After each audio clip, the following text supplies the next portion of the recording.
ande bien. Claro, claro, claro. Javier Milei quiere decir algo porque estábamos hablando antes de entrar al aire sobre esta y otras declaraciones de las últimas horas por parte del gobierno. Javier, buenas noches, gracias por estar. ¿Qué tal? Buenas noches. Yo adhiero plenamente a lo que está diciendo Eduardo Amadeo respecto a la señora Vallejos. Lo que ha dicho es claramente una oda a la ignorancia. Es un desprecio por la teoría económica y la evidencia empírica furiosa. Primer punto. La pregunta ¿es una maldición exportar alimentos? Ahora, ¿y si no los tuviera, no los tendría que comprar al precio internacional? Vamos, Vallejos. 0-1 estás. Ahora vamos a la cuestión empírica.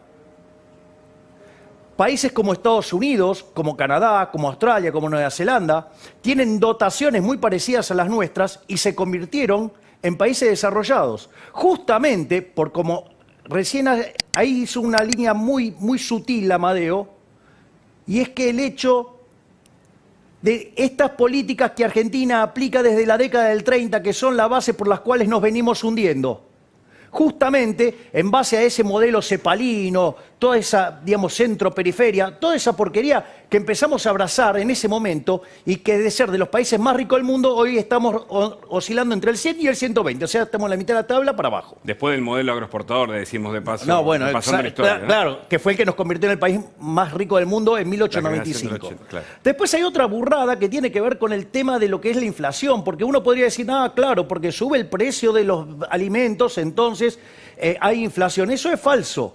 Porque si la cantidad de dinero estuviera constante, así como sube un precio y yo quiero gastar más en eso, voy a tener que gastar menos en otro y va a bajar los otros precios, claro. Por lo tanto no va a haber inflación. Sí. Después, también, digamos, comparto y valoro que Amadeo haya traído a colación el tema del maíz, porque esta mujer lo que no entiende es que detrás de la curva de oferta y de demanda hay intercambios de derechos de propiedad. Claro. Entonces, cuando vos te pones a tocar el precio, cuando vos manoseás el precio, en el fondo lo que estás haciendo es violentar el derecho de propiedad. O ponerlo en este sentido, Hugo. Suponete que vos tenés dos laburos. ¿Vas al que te paga más o al que te paga menos? Pero es obvio, ¿no? Claro, el que te paga más, bueno, a ella le parece injusto, entonces te va a robar una parte. Entonces, que voy al último punto, que es, esto genera incertidumbre y cuando vas a tener que invertir, ¿qué vas a invertir? Nada. Claro.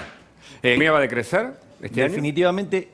Digamos, no, el tema hay que tener cuidado con el decrecimiento porque como vamos a comparar contra un año muy malo, el número puede dar bien, pero solamente por una cuestión de rebote gato muerto, o sea, porque estoy comparando contra algo muy malo. O sea, no es una, digamos, o sea, a ver, estuve a toda la Liga de los Monstruos, me queda solo Frankenstein, bueno.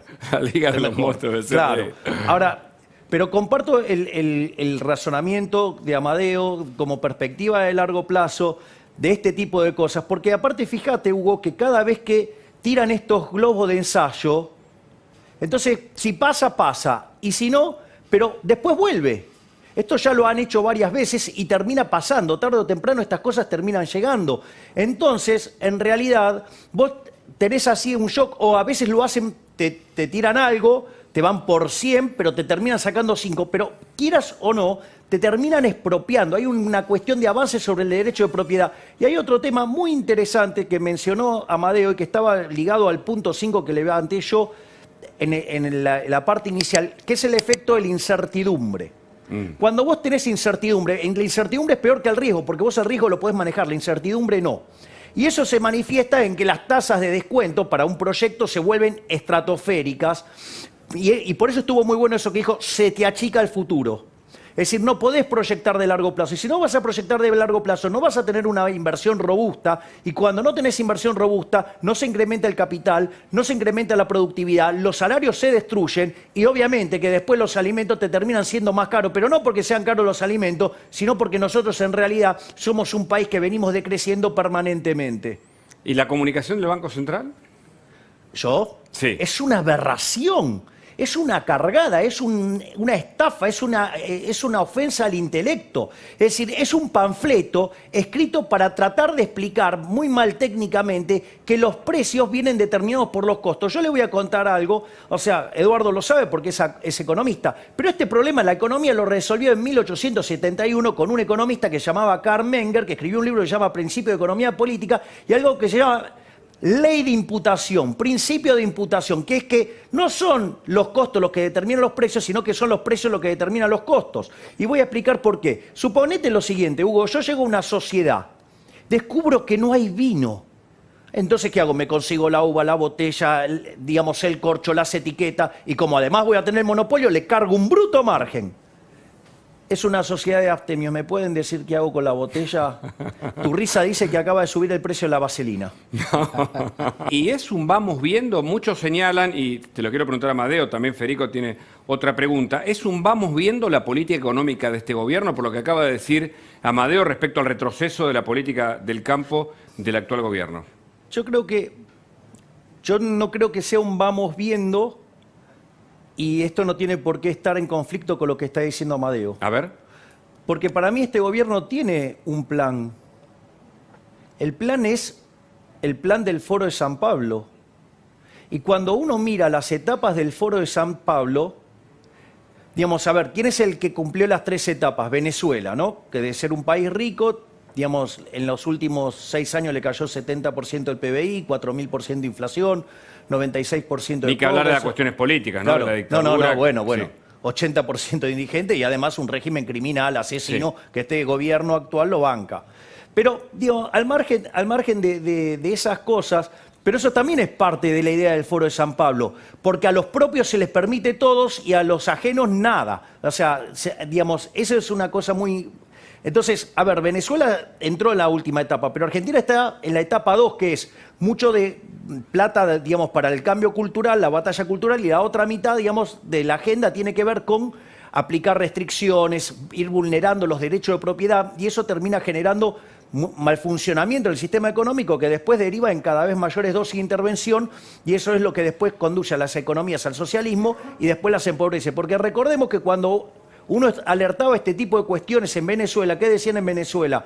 Nosotros no somos Cuba. ¿Y nosotros qué estamos diciendo? Nosotros no somos Venezuela. Chile, ¿qué dice? Nosotros no somos Argentina. Claro. Ojo. Es decir, una autocracia, algo así de el vamos por todo, pasado a la lógica política de un gobierno que quiere la suma del poder y controla desde el Estado todo, la economía y el resto de... Igual a mí, para lo que tiene que ver con el Frente de Chorros, prefiero decir cleptocracia. Bueno.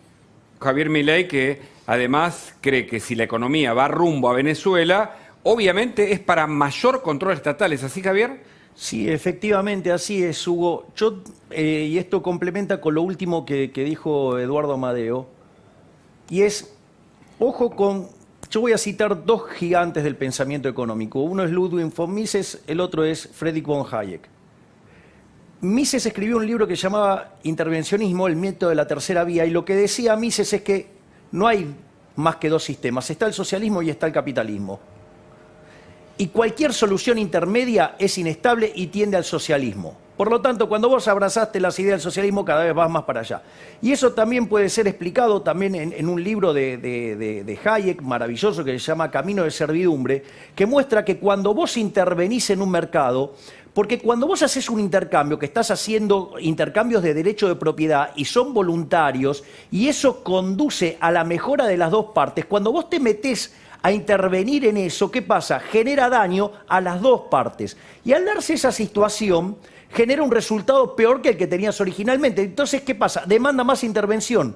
Y así sucesivamente, ¿qué pasa? Llega un momento que cuando el Estado adopta un tamaño tan grande, digamos, el sector privado es tan débil que el avance hacia el sistema totalitario socialista es inexorable. Ahora, ¿hay espacio en la Argentina, con la sociedad argentina, con una república, con instituciones todavía sólidas, para este tipo de mecanismos, este tipo de, lo que vos decías, el Acuerdo de San Pablo? ¿En qué consiste? ¿Lo puedes explicar breve? A ver, el foro de San Pablo básicamente se crea después de la caída del muro, cuando aplasta a los socialistas. Digo, recordemos esto, porque pareciera que en Argentina, digamos, lo que ganaron la disputa fueron los socialistas. No, perdieron, muchachos, digo, knock, knock. Sí, entiéndense que perdieron.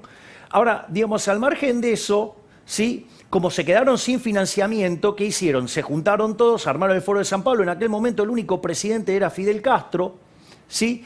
Y básicamente la idea era establecer la Unión Soviética Latinoamericana. Eso tenía 3 partes la agenda. Una primer parte de la agenda era 80% vinculada a todo lo que era la batalla cultural y un 20% en ver mecanismos para conseguir financiamiento. ¿Por qué, digamos? O sea, es más, la apuesta de Castro era que el primero que iba a llegar a la presidencia era justamente Lula, y se equivocó, fue Chávez. Y Chávez fue el que regó toda la zona con eso. Pero no solo eso, sino que además hay complicaciones adicionales, porque ¿qué es la parte 2? La parte 2, la fase 2 es 50% batalla cultural y 50% tiene que ver con intervención y avance sobre el derecho de propiedad.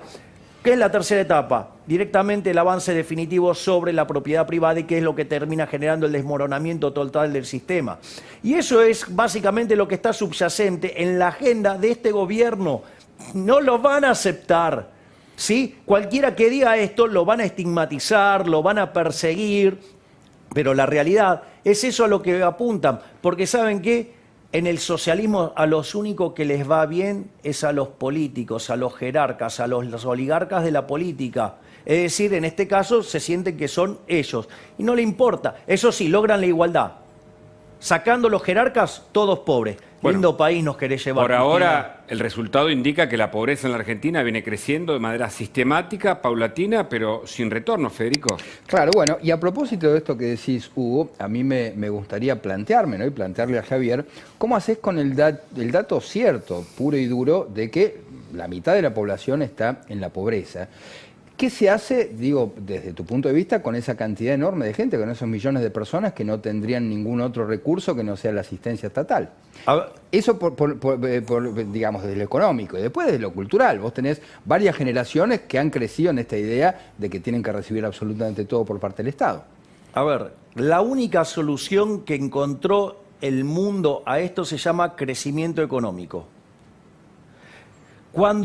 Suena muy lógico, además, ¿no? Suena como claro, muy básico, ¿no? Okay. Crecimiento económico como posibilidad. Ahora, cuando uno mira la historia de la humanidad desde la era cristiana, cuando uno mira del 0 al 1800, ¿sí? ¿Qué es lo que ve? Que el producto per cápita solamente subió 40% y solo después del descubrimiento de América. Entonces, ¿cuándo empezó toda esta explosión de riqueza? Todo esto empezó con la revolución industrial, que tiene como algo previo una revolución institucional llamada capitalismo, que es el derecho de propiedad. Las revoluciones liberales, ¿se las conocen así? Exactamente, bien, Machiavelli.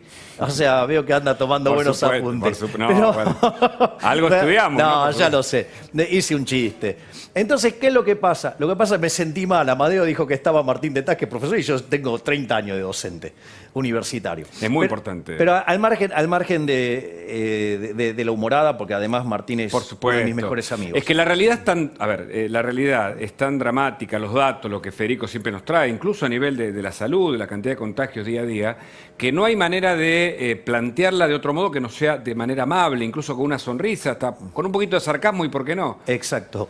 Bien, entonces, ¿cuál es el punto? Vos fíjate, en ese momento en el mundo vivían 1.000 millones de seres humanos y el 95% del planeta vivía con menos del equivalente de $1 diario.